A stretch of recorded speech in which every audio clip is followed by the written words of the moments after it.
Алла Таала сахабаларды, пайгамбарды сүйүнүшлейт осы кадыр түнүмен. Сендерде де сондай мүмкүндүк бар деген сөз ғой. Бізде де сондай мүмкүндүк бар. Өмір бойы Аллаға күнә жасамай 83 жылдың сауабын ала аламыз біздерде. Біздер де соған лайық бола аламыз. Инна анзалнаху фи лейлатил қадр деген қадыр сөзі түсті. Хайру мин алфи шахр.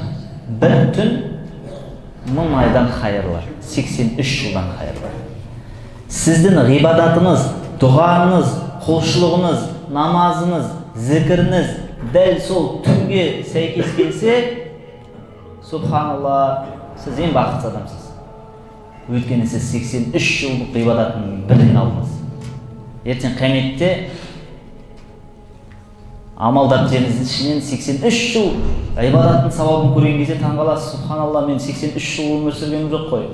Мен 83 жыл намаз оқығаным жоқ қой.